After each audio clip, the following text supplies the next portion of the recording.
On the day Clayton Kershaw announced his retirement, the Dodgers honored him by not scoring runs for their ace, having the bullpen try to blow a game, and eventually winning. We'll talk about all that on this episode of All Dodgers.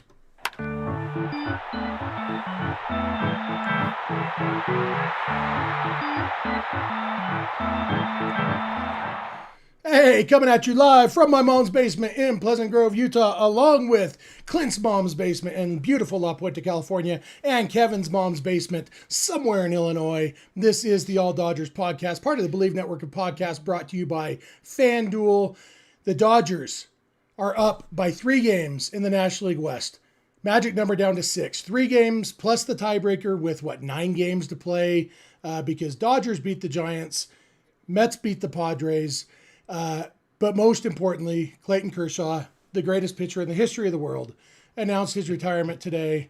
And we're going to talk about all that. We are talking first, though, about Clayton Kershaw. We will get to all the game stuff in a little bit. But Clint, you already spent 45 minutes talking Kershaw with Alana. We knew this was coming. In the general sense of the phrase, we knew it was coming. I've been pretty positive for several months that this was Kershaw's last year. I've tried to talk myself. People would give me reasons why he might stay, and I tried to talk myself into him, and none of them ever rang true for me. And then in a very literal sense, Clint, we knew a few hours before it became official. And so you were prepared to talk about it with Alana. The rest of us have had even more hours since then. But for me, Clint, I think Kershaw said it best. It's not sad, but it's emotional. Yeah, no, I loved everything about Clayton's presser. I think he nailed that. Having the family there, his teammates there, all of us being in a glass case of emotion. Definitely, as Kevin said, somebody was cutting onions in his kitchen when he texted us. There was a dust cloud that blew through my living room.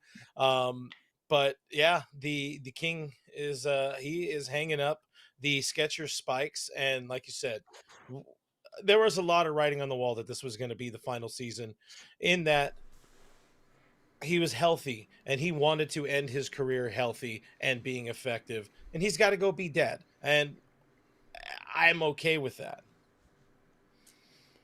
Kevin?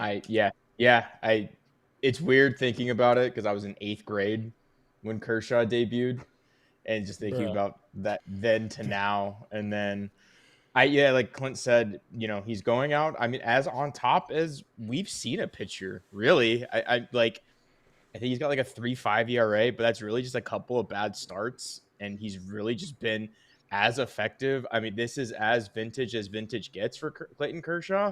Like, literally, as he's been back, it's been every 5th or 6th day, and you can just pencil in 5 to 6 innings, a handful of earned runs, and then it's maybe not his elite status, but it's like, this is what we've been used to for 18 years, really, for the better part of 18 years. So, he's going out on top. He's realistically probably has 2-3 years of good baseball left in him. But I mean, he doesn't want to, I think he doesn't want the game to tell him he's done. I think he wants to tell the game he's done. Yeah. You were in 8th grade. I only had 2 kids when Kershaw debuted. Now I have 3. But the 2 that I had when he debuted are both adults now. And it's been a long time, long enough for him to become my favorite player of all time.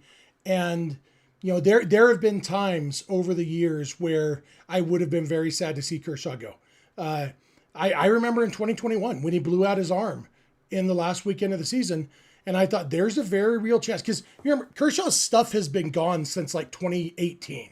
2017, And so in 2021, he's in his 30s. He's already a first ballot Hall of Famer.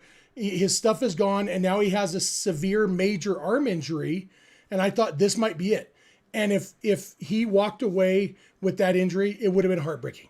If, last year when he had left the game against the D-backs after the Corbin Carroll home run with some sort of injury. And at the time we didn't know it was his toe. We thought it was maybe another arm injury. And if that had been another arm injury, it probably would have been it for him, But watching him walk off the mound that day, it's like, oh, this might be it. Or even not an injury, but 2023 in the NLDS watching him walk off the mound in the first inning after getting lit up by the D-backs and thinking this could be and I was there in Dodger Stadium. I'm like, I might be watching him walk off the mound for the last time. All of those would have been heartbreaking. This one, it's not heartbreaking. This is a guy who got the opportunity to spend his entire Hall of Fame career with the team that drafted him and have a good last season. Very few players, even Hall of Famers, have a good last season because most people retire because they realize, crap, I'm bad at baseball now.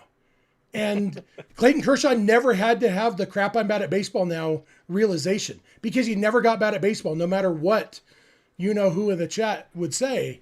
Clayton Kershaw never got bad at baseball, Clint. Yeah.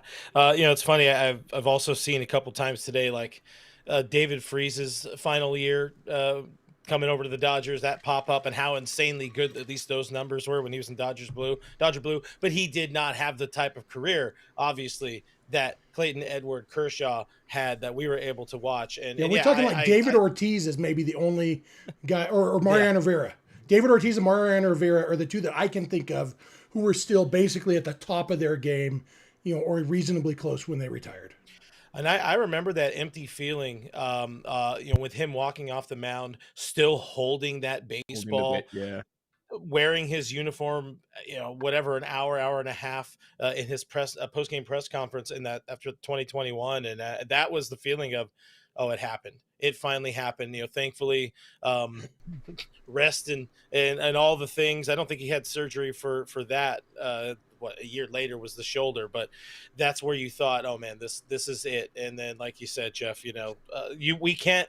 He didn't pitch in the postseason last year. You can't let that start against the Diamondbacks be the final time you see postseason Clayton Kershaw. So I am excited that.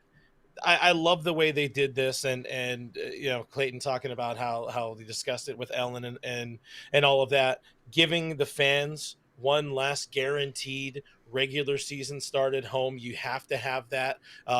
We have been in this as much as he has with him and his family and everybody else. Maybe not to that degree or that sloppiness, but no reason to bring any of that up. But we have been in it. We have watched them grow as a family, get gray in the beard, mostly Clayton. And it's really cool that there is this opportunity. Like I told you guys before the game, or before we went live here, I do wish I would have bought up like 200 tickets before, because I knew like 2 hours before. And I could have maybe retired. And we could have done more or less content. I don't know. But guys, I will say before, Jeff, everybody hit that thumbs up button. That's your way. That's how Kershaw is going to know that you love him. That's one of the things also our friend Diane said in the chat. Make sure you guys hit that thumbs up. Also subscribe. Kershaw keeps an eye on who subscribes to our channel too. That's really important. He will pitch well in the postseason if we hit 20,000 subscribers. Goodly. My apologies. Denny Cortez, she says the Kershaw kids are like my niece and nephews. Literally watch them grow up at the stadium. And Jeff, as the resident parent here, I would imagine that is something that is a little more tug on the heartstrings for you as well. For sure. Yeah, going to be a full-time dad. You mentioned the gray in the beard.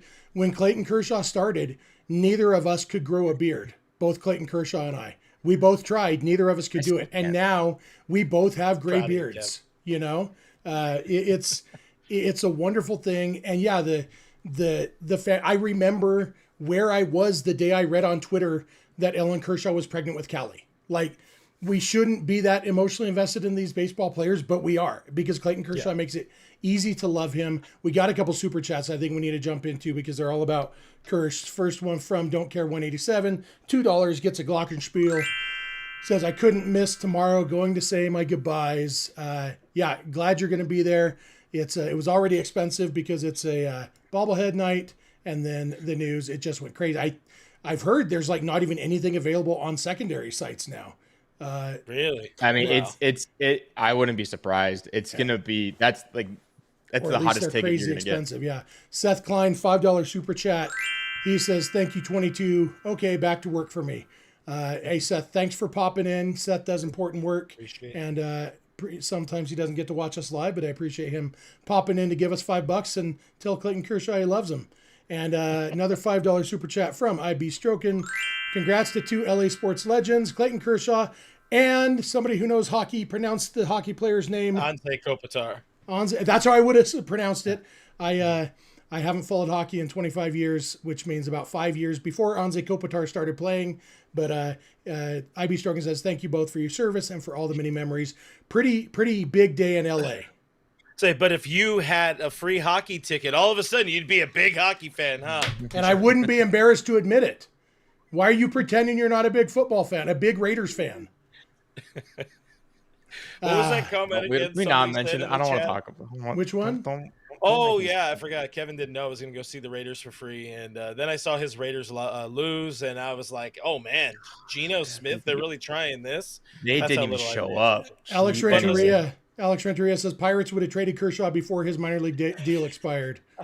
Ain't that the truth? I had put a graphic up on Dodgers territory earlier looking at career WAR by left-handed pitchers, and Kershaw's fifth in all-time WAR for a lefty, but he's done it in like 150, 200 fewer starts.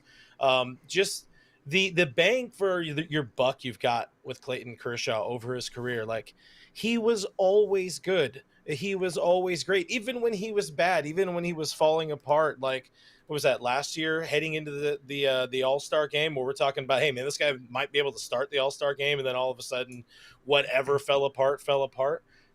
Maybe that was 23. I don't know. Time has no meaning. He just found a way to post every day, and I think that's honestly what makes him even more special to all of us, is that he was willing to post even when it hurt him like a mofo. Yeah, I think the favorite, because one of the beauties of him retiring is there's just going to be a million stories coming out about him. We'll finally get to kind of close the book on some of his career or all of his career stats, obviously. One of my favorites, though, is that he'll be the only pitcher to finish with over 200 wins and less than 100 career losses. Like a 698 win percentage as a pitcher, which is just technically not the only one. The third one ever. The only one who pitched when the mound was 60 feet 6 inches from the plate, and there was actually a mound. So the only one who played in either of the last two centuries. Yeah, good baseball, living baseball. Yeah. That's just incredible, because he could have rolled out this year and just lost like 10 games because he didn't have it, but that's just not what he's done ever. And I've never, as LA sports fans, we just kind of been spoiled with guys like this, because it's like Kobe. The dude just doesn't know how to lose. Will do literally everything it takes to win a ball game day in and day out. It's really, really been special to watch. Hey guys, I've got a couple Kershaw questions for you guys. Or do you got something first, Clint? Sure. Oh, okay. But first, before I do that, I do want to mention, we'll get back to Kershaw. With the Dodgers win tonight, over on FanDuel, proud sponsor of all Dodgers, Dodgers are now minus 2,000 to win the National League West. Might as well just give it to us now. The race is over. Today was the day. The Dodgers got it done. I feel good. Don't tell the Dodgers that. Don't want them getting complacent. But we, as fans, since we don't impact anything, we can get complacent. Yeah. Minus 2,000 to win the division. Of the 4 divisions that haven't already been wrapped up, the Dodgers have the best odds now to win their division of all the division leaders. Back to Kershaw. I've got 2 questions that I want your guys' thoughts on. The first one is, what's your favorite Kershaw memory? And you can do 2, maybe. Obviously we've got 18 years of great memories, and we could spend 10 and we probably will in the off season. We'll spend more time talking about Kershaw moments. But when you think my favorite Kershaw moment, what comes to mind, Clint? Game moment. What was that? 2015 NLDS coming out against the 2016. 16 against the Nationals, I think it was, right? Yeah, 2016. Yeah. What I loved about that too was Kenley Jansen had his granted it was the NLDS, but he kind of had his Blake Treinen moment. Not the one we've seen the last couple of days, but the good Blake Treinen moment in the postseason. Gave it everything he could and just couldn't get that final out. So turning to if it was 16, it was Doc. Dave turning to Kersh in that moment, and him locking down. And facing Daniel Murphy, where we're like, oh no, it's going to happen. It's going to happen. It's going to happen. And then Dusty Baker, sad. That misery, compounded with or juxtaposed to our joy just watching that for Kershaw, understanding at the time the narrative, the postseason narrative still was salty because of, well, probably mostly Pedro Baez and Don Mattingly. But that's my favorite game moment. My favorite personal moment was riding an elevator with him at Dodger Stadium one time, and I'm like, this man looks beat. I want to leave him the F alone.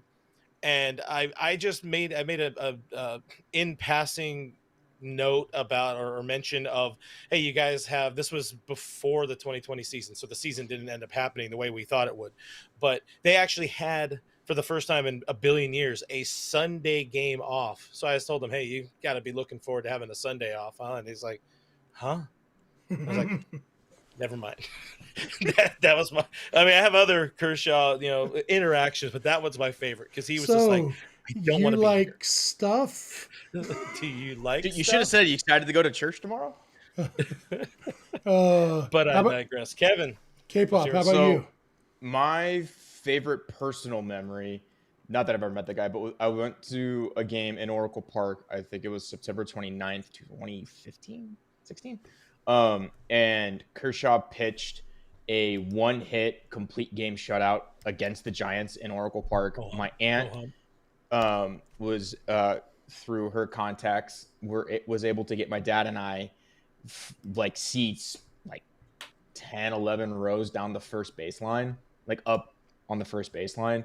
So it was just it was as close as I could get to just seeing him just dominate. And it's just so much sweeter when he dominates the Giants. Like when you get to sit in Oracle Park as a Dodgers fan and just they all have to shut up because like nothing's going right for them, is so much fun. My favorite non-personal moment, and this is like, it's cheesy, but it always makes me chuckle, is Kershaw's when he last faced Bumgarner in 2019. I don't know why. I just always like pitchers hitting is always hilarious to me, but it also reminds me, like, Kershaw wasn't bad with the stick either. Like he won a couple of games for himself, but it was just funny that they had this, like, because they had mutually agreed that when the last at bat came, they would each throw each other one like gimme fastball, and so he did. He threw him just like one straight down the middle. I think Bumgarner fouled it off, but I just like that kind of stuff. I love that because one, it's something we'll just never see again. Well, except for with Shohei. No, let him hit. Let him hit on Saturday. Pinch hit. Why not? That would be so sick. I would love to see Pinch hit for grab the Conforto bat again. Yes, Dave Roberts absolutely. would endear himself to Dodger fans so much. Listen, I would not be shy. You know what? F it. I'm going to email Dave and I'm going to tell him, just let Kershaw hit and then say nothing else. That's a good idea. It's one of those things where those guys, they were compared to each other, like, as Bumgarner wasn't great in the regular season, but he has postseason heroics, and Kershaw has his narratives, but they just had this like really cool rivalry on the mound. It was always fun to watch those two guys face each other, because when they had to face each other, like literally pitcher and hitter, they always just kind of had like weird antics and stuff. So that was just fun for me. I love Sydney saying he can't be worse than Conforto. Great comment from Sydney. Yeah, he unfortunately he could be, but yeah. What's yours? For me, I've got two. My first game as a season ticket holder was opening day 2013, which happened to be the day that Clayton Kershaw pitched a complete game shutout, and it was nothing going to the bottom of the eighth inning. Kershaw leading off the bottom of the eighth and facing George Contos, and hit a home run over the wall in center field. Kershaw's only career home run until this coming Sunday when he hits a pinch hitting for Michael Conforto. But his first career homer in my first game as a season ticket holder. Dodgers went on to score 3 more runs that inning. Kershaw comes out, pitches the top of the ninth, finishes a shutout. Great way to start my time as a season ticket holder, which was awesome. And then the next year, his no-hitter. It was... by that point, my older son was 7 years old, and Kershaw was his favorite player, and Kershaw was my favorite player. And, I had been down in California. I had been at the game a couple days earlier. I drove home that day. So I got home an hour before the game started, sat down to watch the game. just like normal. You know, kids went to bed because it was not a school night. It was summer, but he was 7. It was late at night. You know, so the kids were in bed. And come the 8th inning, I'm like, I know it's 10:30 here, 10:15 here, but I'm getting Logan out of bed because he's not going to want to miss this. So I went and got my son out of bed. My mom was there visiting us. And so we've watched the last 2 innings together as a family. Me, my wife, my son, my daughter, and my mom on the couch. Just kind of, we all had our Dodger hats on. We like got to put on the gear and just that, you know, for me, as cheesy as it is, the thing I love about baseball is the family connections, you know, even when I think about Kershaw's homer at the game and how much he enjoyed it less than me and my brother did, you know, like all these family connections. Did I get choppy there for a second? So I think we all did. We all died a little bit. Sorry. But anyway, so those family memories, like that's a memory. My son's 18 now, and he and I still talk about the night that I got him out of bed to watch Clayton Kershaw throw his no-hitter. Just, you know, so many awesome memories from Kersh. My other question, obviously, number 22 is going to be retired by the Dodgers. My question is, should they do it, A, in 2031 when he's elected to the Hall of Fame, B, in 2026 next year, you have, you know, schedule a day and do it, or C, this Sunday, last home game of the season, and just say, screw precedent. This is a Hall of Famer. We know this number's getting retired. It's hanging up right now on September 21st, 2025. As much as I love that sentiment, I need as many reasons as possible for him to come back to the stadium. So I need them to win a title this year, both, you know, because it's nice to win a World Series and go back to back, but that almost guarantees that we see Clayton Kershaw accepting his ring with this team somewhere at some point next year. Get him to, maybe they do it. No. Wait for the Hall of Fame. I love the idea, but don't break the precedent here. You're saying wait, huh? Even though they already broke the precedent by retiring Fernando? They waited. But they didn't wait till he got in the Hall of Fame. Listen. Now you're being a stinker is what I'm hearing. I would like it in 2031. I just think because something, I don't know, there's something that's just nice. Like you wait till the Hall to get your number retired. Like, yeah, they waited a long time for Fernando. I get it. You know, he is going to go into the Hall, so like, why not do it earlier? But I kind of like dragging it out as long as possible because that's just a little bit more, like Clint said, it's a little more Kershaw. Mm-hmm. I want them to retire number 54 too, because for his original number that he wore before they gave him 22. I thought you were just a really, really big Javi Guerra fan. And by the way, if people are having audio issues, just restart your stream, refresh your guys' stream. It should be okay. I don't think it's everybody. Yeah, it's a YouTube thing. I was gonna go with Ronald Belisario for number 54. What I think of now. No one's worn it since 2018. Just silent and say, hey, we're not going to retire this number. Because that's who I think of when I see 54 too. It's like, hey, that's Kershaw's first number. Yeah. Henry Blanco wore it in 1997, better known as Hank White to Cubs fans. I always thought it was funny. They Englishized Henry Blanco to Hank White, but they never do the same thing with Antonio Bastardo. I wonder why. Hey, yeah, coming into Peaches, Tony Bastard, eh? Tony Bastard. Was that supposed to be Chicagoan? No, it was just a random accent. A couple more super chats we're going to jump into real quick. Grizzly Oso, $2, gets a Glockenspiel. So Kershaw's retiring, but can he play in October? Yes, he is retiring after the season. The reason he announced it today was because Ellen told him, you owe this to the fans for them to know that tomorrow is your last start at home. That's why he did this guaranteed today. Start. Yeah, he's probably not going to start in the postseason. He'll appear. This is a wild card team. He is going to start. He's probably starting the game 1, game 2, game 3 of the NLDS. Fight me on this, and this is something. No. I agree with you. I'm agreeing with you. Dodgers are going to win the wild card series in 2 games, and they're going to. Yeah. Anyway, None of them are coming back on short rest. I could almost maybe. So he may get one start since they do have to play the wild card round. But yeah, it's his last regular season home start for sure. And one of the things I love is that the Kershaw of 10 years ago would have said, I don't care. I'm not doing a press conference the day before I pitch, But Kershaw in his old age has learned to appreciate what he means to the fans and what the fans mean to him. And I appreciate He didn't want to do it today either. but he did it, and he did it with a smile on his face. Kevin Uhas, $10 super chat from Kevin Uhas.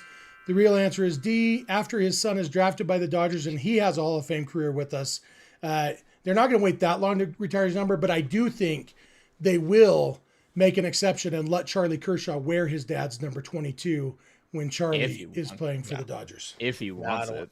I don't want to sully the good number. He could wear 54. I'll allow him to have that one. No, they're retiring it. They're not retiring. I want them to retire it so badly. What number did Tony Gwynn Jr. wear for the Padres? I'm going to look. 10?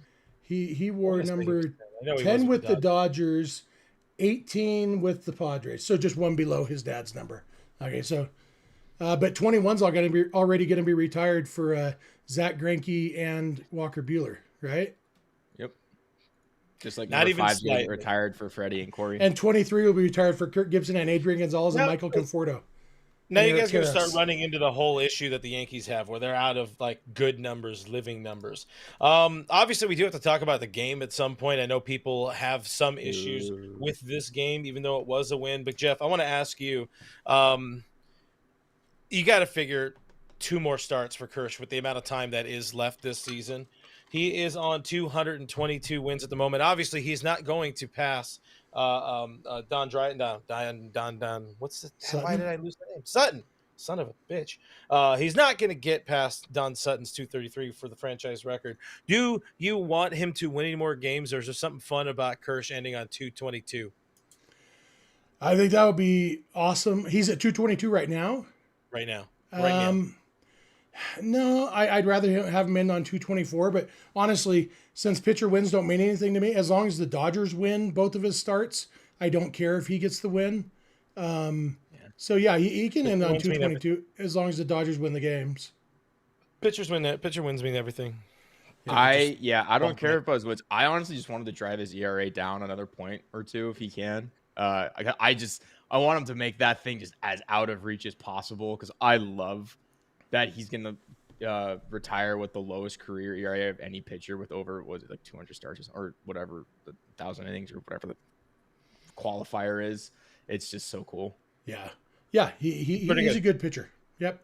He's not bad. And I love certain Padre fans will say that, he was all right. He was okay. Yeah. He's fine. Let's talk about the baseball game that happened tonight. Because who got the win tonight? Yamamoto? It's about time. Yamamoto did not get the win. No, he did not get the win. No, he was out of the game because he couldn't get through 6 innings. Right. So I assume it was Jack Dreyer, right? Jack Dreyer should have gotten the win, yeah. 3 wins on the season now. Nice vulturing. Go Dreyer. That's not vulturing. That's saving vulturing. Bacon. Because, Yoshinobu pitcher wins do Yamamoto matter. Did not have it today. You know what doesn't matter? Holds, because Michael Kopech earned a hold. Yeah. Hey, got his man. He walked 2 of his men, but then he got his other man. And then he said, hey, Blake Treinen, why don't you walk a couple too and then get your men too? The Dodgers today became the 7th team in Major League history to allow 1 hit or fewer, 10 walks or more in the game. 3 of those games were actually no-hitters. Those 3, one of them was interesting. Looks like maybe a combined no-hitter that they lost the game. But ultimately, Dodgers 1 hit allowed, 10 walks allowed, only 1 run.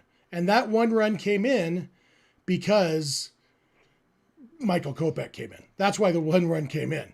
Kopech came in, walked the first 2 batters he faced, got squeezed a little bit, but when you're Michael Kopech, you can't be asking for help. It was the backstop, literally. Yeah, exactly. This umpire was bad. He's good for 1. But there may be pitchers in this game who can gripe about the umpire. Michael Kopech and Blake Treinen are not 2 of them. They came in. Kopech walked the first two batters, got a strikeout, and then Dave Roberts said, "Thank goodness he's faced three batters. We can get him out of there." And then Blake Treinen came in and said, "Oh, I could do that." So he walked two batters, and then he struck out two batters, which he tried to walk a third one. Strike three to Willie Adames. It was a strike. It was a very good pitch, but it was very much on the border of the strike zone. So I don't necessarily... He hadn't earned it. Yeah. And I'm glad he got the call. I think it's right that he got the call because it was in the strike zone, but I don't think he necessarily deserves credit for dotting a pitch like somebody with good command would deserve if they dotted a pitch right there. And then somehow Matt Chapman, so he gets Matt Chapman 0-2, throws a slider that ends up 37 feet outside of the strike zone. Ben Rortvedt has to make a diving catch to save a run. And then for some reason, Matt Chapman swings at a similar pitch on the next pitch. It's like, do you know who Blake Treinen is? Weren't you guys teammates in Oakland? Like, you've seen him pitch, right? That one was a little closer to the plate, at least. I don't know. Obviously, I'm pretty out on Kopech right now. Tim G with the 300 yen says, does Kopech have options? Try Roki or Hurt instead. No, Kopech doesn't have options. He is a free agent after this year, so you can just DFA him, and it's not going to hurt anybody, which is my way of saying DFA Kopech and try Roki. Roki did have a good outing tonight out of the bullpen for OKC, by the way. 2 strikeouts, 1 walk, no hits, and touched 100. Anyway, touched 100. Yeah. Yep. I don't know. Yes, it was ugly to start with Treinen, but then it looked like Treinen again. I know it was a close pitch that he got the call on, which he should have, but that is when Treinen is right. That's what he does. That's why his turbo sinker is so good. Is because he's able to locate it on that like tiny little razor's edge, on that right side, on the right-handed batter's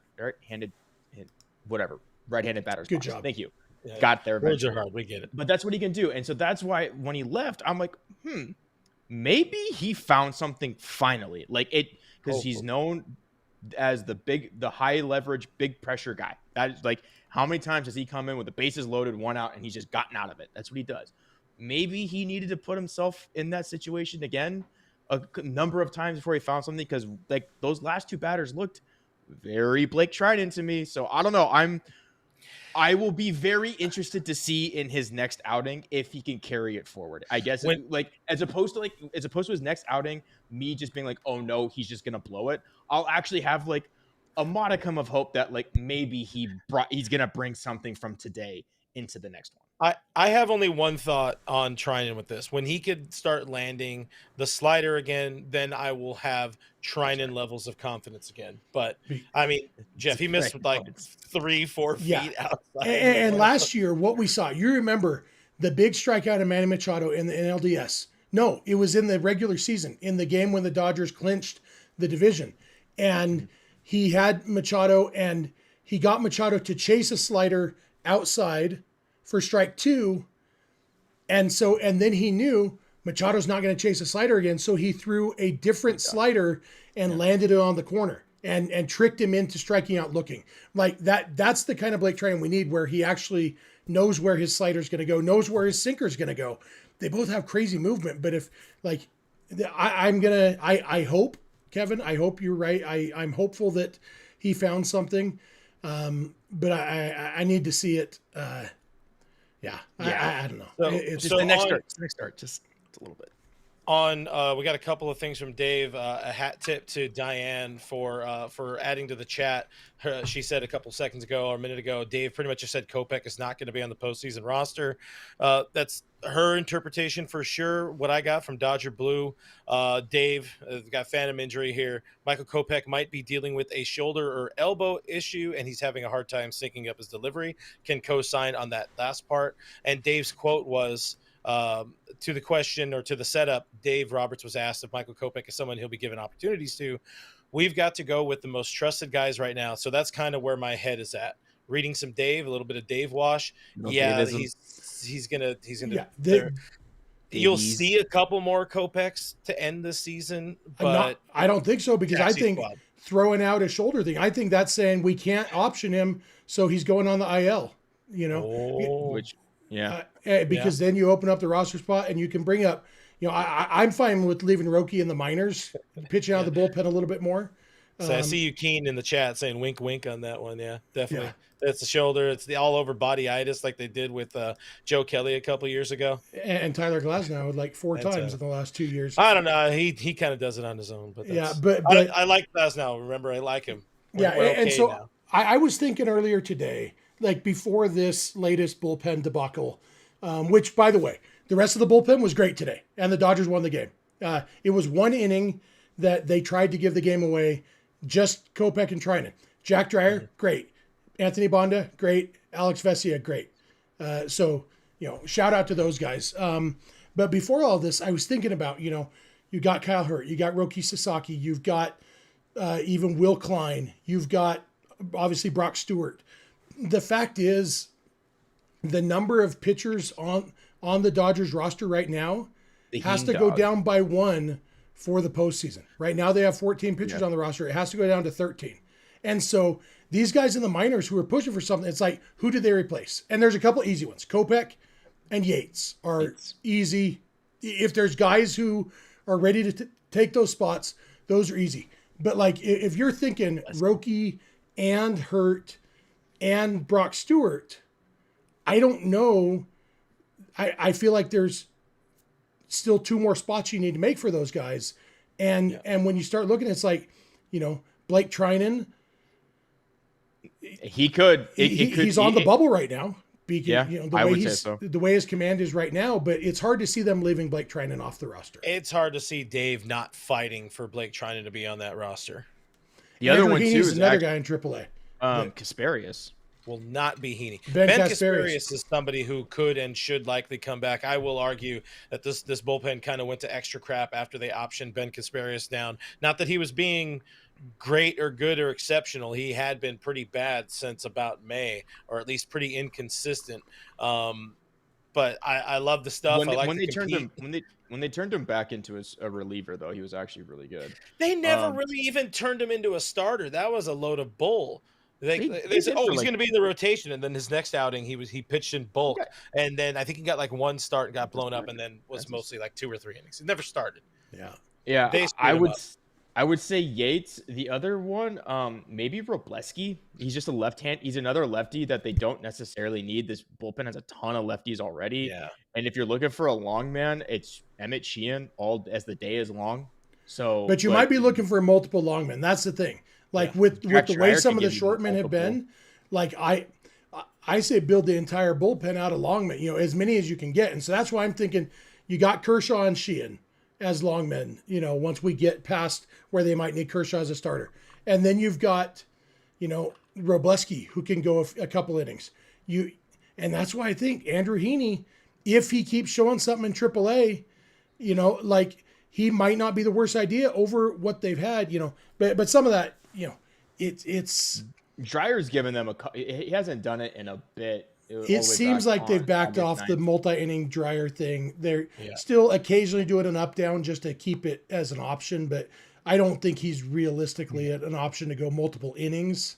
I would rather have him be available to go back-to-back days, maybe 3 in a row or 3 or 4, rather than him give this team bulk when they do have, a Sheehan, a Robleski around.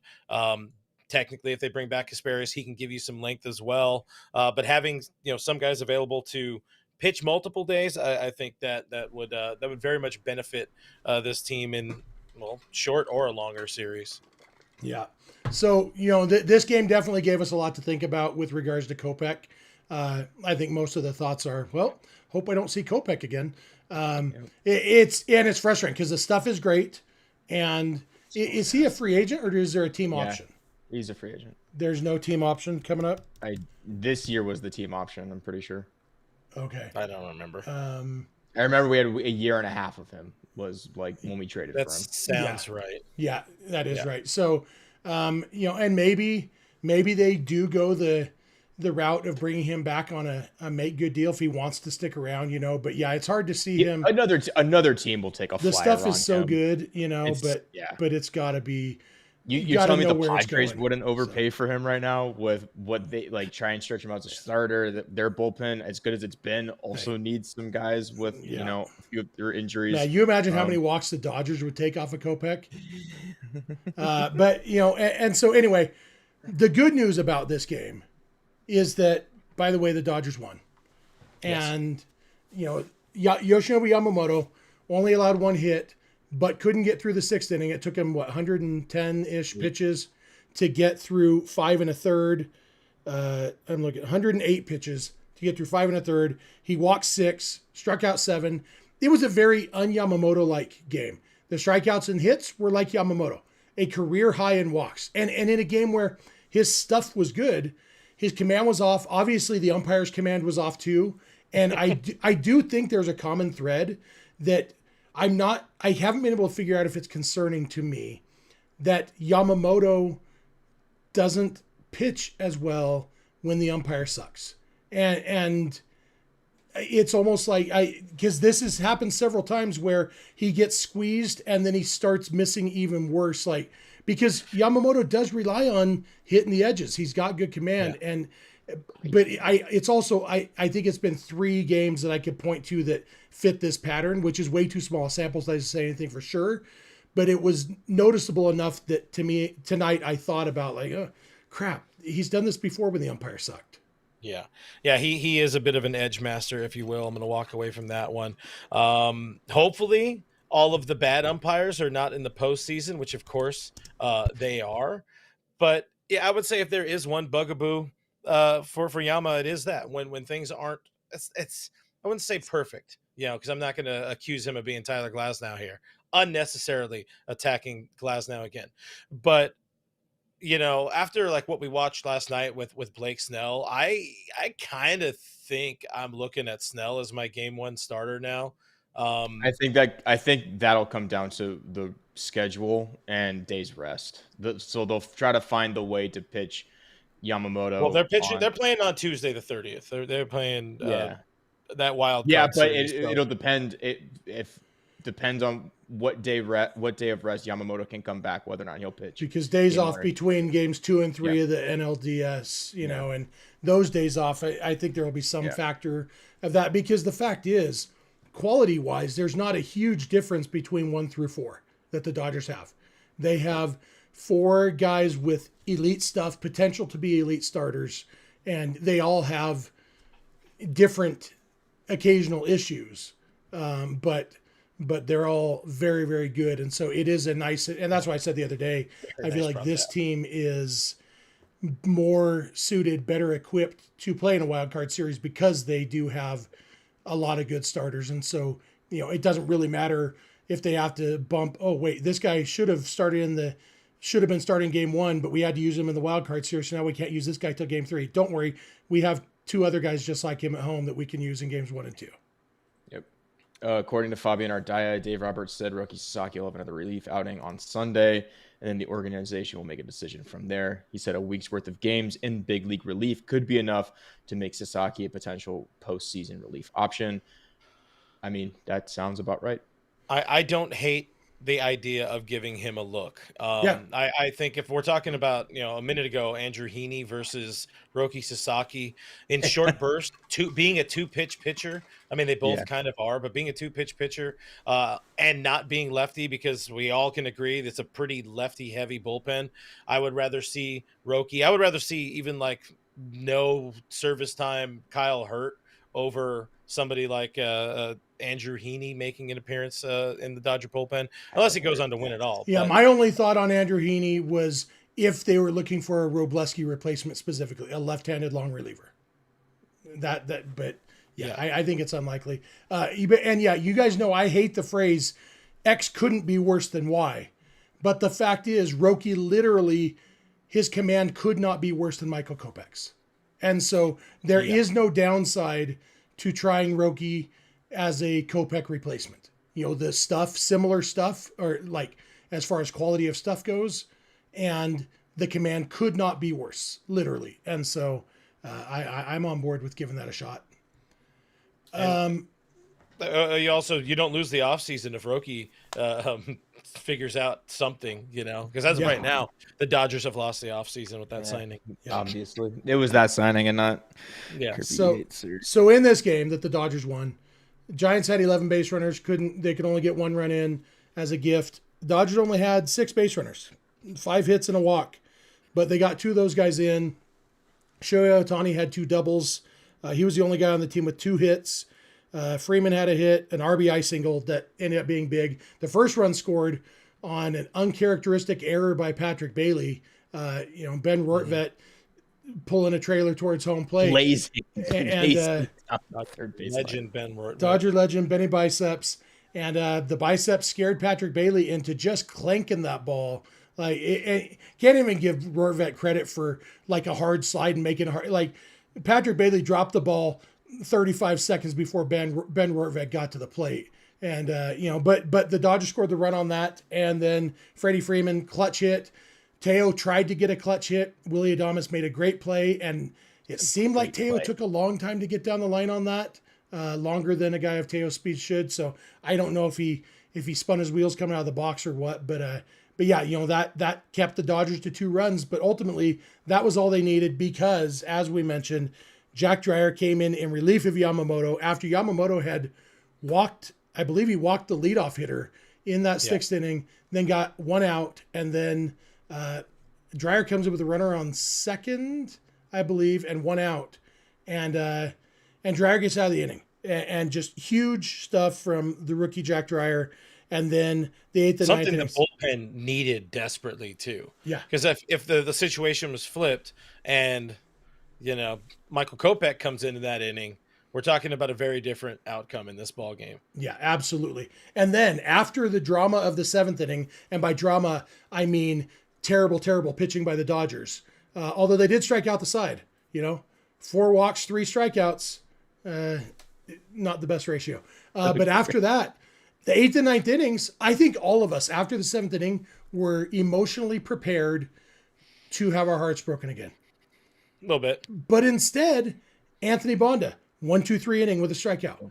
Alex Vesia, 1-2-3 inning with 2 strikeouts. The last out of the game had a little bit of a feel of the Jose Trevino flyout in Game 2 of the World Series when Vesia comes in and throws a 1 pitch, and off the bat you thought, oh crap, did Trevino just hit a grand slam? But it was actually just a routine flyout. That was kind of the same thing here. I think it was Elliot Ramos who hit it. Whoever it was that hit it. It looked like it was hit well, but it was just right at Alex Call in left field. Bing, bang, boom, game over. About as drama-free 8th and 9th inning as we've had in months, maybe? Yeah. Years, at least in a close game. Like, obviously, like Saturday night at our watch party, it was a stress-free 8th and 9th innings, even though it was Michael Kopech and Tanner Scott. And that was because the Dodgers were up by 6 runs or whatever. But in a close game like this, the lack of drama in those 2 innings was very notable. It's their first 1-run victory since... Oh, wait, no, I have the wrong stats up. Never mind. Disregard that. Do better. Yeah, I will say, for Vesia specifically, it's always about the fastball. And once I saw... I can't remember who the first batter was because they pinch hit. I can't even know the guy's name. It was Koss, right? Didn't Koss something like that, maybe. Yeah. When he swung through his fastball, I was like, okay, he'll be fine because that fastball had life. It had that normal, like, weird rise at the end of it, like it did. So I actually felt really good about Vesia, but it always takes 1 pitch. Yeah, Christian Koss. That particular pitch was only 93.1 miles an hour, but classic Alex Vesia, 22 inches of induced vertical break. And that's why Vesia is so effective despite being just average velocity, but it doesn't feel average to the hitter. And then he touched 95, crank it up to 94.6.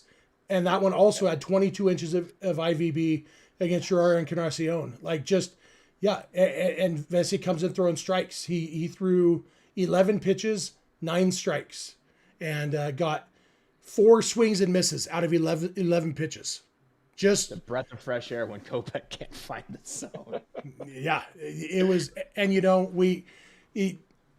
we thought it might have been notable, I guess, that it was Vesia coming in to close this. In regards to Tanner Scott, I think this was just because Tanner Scott threw a lot of pitches yesterday to get through that inning. It was, he got the save. He did fine, but I'm looking right now to see he threw 21 pitches yesterday. Yeah. He's been pretty heavily used the last several days. So I would think tonight was a night off for Tanner Scott. And that kind of goes back to earlier in the chat. I saw a couple of people saying, why in the world would Dave Roberts bring in Michael Kopech in a close game? And it's like, well, the entire bullpen has been garbage lately. So there's that. You got to bring in somebody. And if Tanner Scott's got the day off, Yamamoto didn't even get through the 6th inning. And so you've got to fill 3 2/3 innings with somebody. Like you're going to have to use Kopech somewhere. So use him against the bottom of the order and hope that he can throw some strikes. And he couldn't, but I think that's why Vesia pitched the 9th inning, because he was the best pitcher available. He was available. Yeah. I will say the interesting part, I mean, maybe it was just they wanted another right-hander, so they put in Kopech, because otherwise it was just like literally every left-hander they had in the pen besides Tanner Scott. They could have thrown Wroblewski over Kopech, because Wroblewski hasn't pitched since the 16th. So he's ready, or like he's available. So that is a little interesting that he pitched Kopech instead of Wroblewski. You also need to see what you have with Kopech. Yeah. I was going to get to that. It's like, you got to see if Kopech can find literally anything, and he literally cannot. The misses are, he did get squeezed on 1 pitch or 2 pitches, but like when you talked about earlier, when you're throwing it literally to the net, like you don't get pitch better. Yeah. Just do better. So I don't know how accurate these numbers are, because I half did them while less than half paying attention to you guys. First 1-run Dodger victory since August 31st, but that was a walk-off. I barely count that. August 17th, there was late drama against the Padres. Padres scored in the 8th, and then the Dodgers retook the lead in the bottom of the 8th or top of the 8th, whatever it was, and went on to win. The first time there's been a 1-run victory with an actual save since August 15th against it was game 1 against the Padres. Jack Dreyer got that save. So the bullpen has been kind of bad, or they're scoring more points than the bad guys, and that's how they're able to. And you know what? The offense has been doing the job lately. Tonight, it was tough. Logan Webb was very Logan Webb tonight. Logan Webb was good. And the Dodgers got to him for 2 runs. Last week. Yeah, this was very good. Yeah. Dodgers got to him for 2 runs. And so I feel good about the offense still. Hopefully they can bust out again tomorrow. Starting pitching remains good. A little bit off today, but for all those things, the bullpen was good enough. Starting pitching was good enough. Offense was good enough today. I did want to address this comment. User Risu says, how old is Kershaw? I just want to mention, because he will be 37 and a half tomorrow. In like an hour and a half, he'll be 37 and a half. He was born March 19th, 1988. And nice. It's an important day. The way I remember my brother's wedding anniversary is that it's March 19th. And I remember, Kershaw's birthday. Isn't that something else? Oh yeah, my brother got married. We do half. Now we're doing half of birthdays here. I love this. Cole says one of Kopech's pitches hit me in the head, and I live in Pittsburgh. Yeah. Did you hear the call? Why am I blanking on the Giants radio broadcaster? Dwayne Kuiper. When he called one of Kopech's balls that like hit the net, he was like, the ball's way high for a ball. It's still rolling. It's over the Bay Bridge. It's taking a train. The only reason it stopped is it hit some traffic. That's pretty good. By the way, we didn't hit Cole. I think we didn't hit another super chat he had sent us much earlier, $5 super chat, saying he's calling it now. Kershaw statue is going to be him on the mound, arms over his head, coming set. The little. I could see that. I could also see it being. I don't know if you remember his 2016 Topps card. You probably not. I could already tell you. I could already tell you that they're not going with that. It's something with the arms up and either celebrating or in delivery fashion. Yeah, and maybe it was 2015. Oh, I see what you're talking about. So his 2015 Topps card where he's delivering and he's like stretched out like the That I could see something like that. I think it maybe makes they both make a good. They both make a good. The in full stride is what you're saying. Yeah. The only because I also thought about that one. The only reason I don't think they will is because isn't Sandy's very similar to that? So it I believe. matches. Yeah. Well, but I think they'd want him to look a little more distinct. Although I maybe believe it'll ultimately be up to Kershaw. I'm gonna They pop this usually, up on the screen real quick so people can they see. usually, yeah, That's the card I'm thinking of. Yeah. yeah. They usually give the player like a list of options, and then they pick like, hey, let's do this one or let's go with this one. Yeah, I don't maybe. think- So we'll see. I don't know that Kershaw will have an opinion on what a statue of him should look like. It's hard for me to picture that being something that Clayton Kershaw would have an opinion on. I don't think he'll care, but I think maybe Ellen will. Ellen might. Yeah, I was gonna say he might let Charlie pick for all we know. Maybe it'll be a picture of Kershaw with his kids around him. You know, Yeah. if Kershaw and Ellen are picking. So. By the way, for tomorrow, the final regular season Kershaw day of our lives at Dodger Stadium, tickets are $193 now. That's a get-in price for like the worst area of reserved, and they were like 70-ish earlier when I knew. And I'll also tell you that for that game tomorrow over on FanDuel, the Dodgers are minus 168 favorites to win this game. Clayton Kershaw against Robbie Ray. Do we get to see Robbie Ray again? FanDuel believes in Kershaw, believes in the Dodgers offense, and from FanDuel's lips to God's ears. Cole says maybe him with no shirt drinking beer. Hell yeah. Yes. Get a dad bod Kersh. When Kershaw, he said he'll miss shirtless Sundays. Yeah. My sister texted me, and she said, "You and me both, shirtless Kersh." So, speaking of tomorrow's game, I cannot believe it's going to be on Apple TV. That's such a miss. Yeah, it's kind of funny. Back when Albert Pujols hit his 700th home run, that was on Apple TV. I watched that game on Apple TV from a hotel room in Idaho, and I will be doing the exact same thing, different city in Idaho tomorrow, but watching on Apple TV from a hotel room in Idaho tomorrow, Kershaw's last start at Dodger Stadium. Yeah, I'm gonna have to get a free trial or something because I'm still gonna try to find a way. I'm gonna hope that the ticket prices go down. If you guys want to, gift your boy a ticket, Cash App. I don't have Cash App. I'm just messing around, but you just go to the stadium. Like, need to.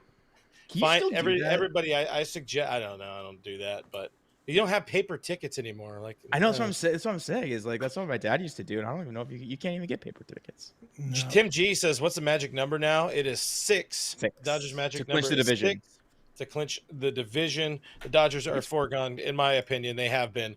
I think it's foregone 1. Conclusion. They're gonna win the division. Is it 1 really to clinch to make the postseason? Yeah, I think it's 1. I know it was 3, but I don't know who that was. Oh, you're right. I don't know who if it's they over need the to Giants. lose. You know, if because they need the Mets to lose. Yeah, so it might be pretty 2 good still. at that of late. It's 2. The final thing I was going to say is if you guys can get out there, watch the game. We are never going to see another player, let alone pitcher. We're never going to see another player like Clayton Kershaw in our lives. There's not going to be somebody who spends 18 years with the Dodgers ever again. There's not going to be somebody who wins 200 games ever as a Dodger. There will be never another pitcher or player that maybe somebody strikes out 3,000 times, but not strikes out 3,000 batters.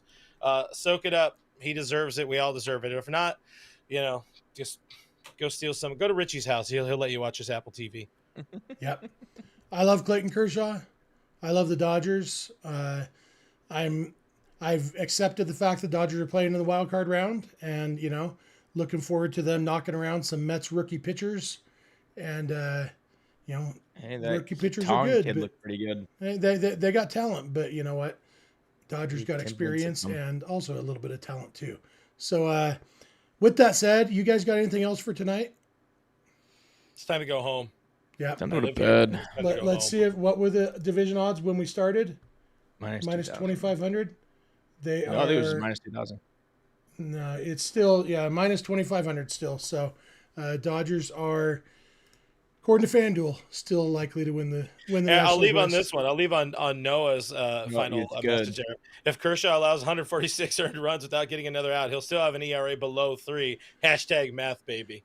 Yeah. Never mind. I'm not going to say the rest. I was going to compare him to another player, but this is about Kershaw, not other players. I didn't mean to pop that up, but Anyway, That's so cool. That's it for us tonight. Be sure to subscribe, please. We're trying to get to 20,000 subscribers, and we're trying to get to 100,000 subscribers, but 20,000 will come first. Hashtag math baby. So please subscribe if you're not already. You can always hop on over to patreon.com/realfrg. That will give you access for $5 a month to our Discord server where we are talking Dodgers all the time. We're dooming sometimes. We're having fun sometimes. We are wondering why the Dodger relief pitchers can't throw strikes sometimes. All of it is fun, so be sure to check that out. You can also access the Discord with the $5 a month membership here on YouTube. Lots of ways to access that. Thank you for being here. Thanks to the Believe Network. Thanks to FanDuel. Thanks to all of you in the chat. Thanks to our moderators, etc., etc. Thanks to everybody, and think blue, bleed blue. Go Dodgers. Bye.